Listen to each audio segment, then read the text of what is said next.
So I ask this question for individuals who are either stuck Okay. or they're being hard on themselves because if business and personal go hand in hand, how does someone not hold so much weight on if the business is maybe in a season that it's still growing and you're new, or if it does, if you're not necessarily bringing in the revenue that you want to bring in, how do you not, how are you able to not be hard on yourself or unkind to yourself and recognize that's growth within business and developing versus a personal attack on me, on self?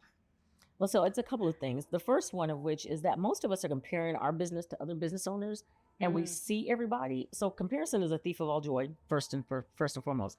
But the other thing is that you're comparing yourself to a business owner that you think and it looks like the highlight reels you see on their social media, for example. But the business you may be comparing yourself to has been in business for 10 years. You've been in business for 10 months, right? Not fair. The other part of it is really thinking through, why am I stuck?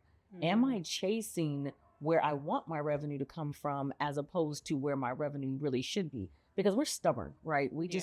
We make up our minds, this is who I'm going to be, and this is what I'm going to do, and that's just going to work. And then you might find God's going, yeah, no, that's not who you are, and that's not what you're going to do, and that's not where the money's coming from. And so you have to really be willing to allow yourself to get unstuck. But each and every one of us have valley moments. Valley moments is where you are growing. It is where God is grooming you. It is where you are transitioning from where you used to be to where you're going to go. And so all of us have valley moments. And so you're in this valley, and what you're trying to do is go up that mountain, but you don't want to do the work to get out of that valley. So you're Yeah. stuck in that valley. So that means you have to sit and say, okay, what's got me stuck? Is it, well, I thought my business was going to be this and now it's not. And so you sit in this valley and finally you learn what you need to learn in that valley. You go up this mountain and you're like, I've arrived.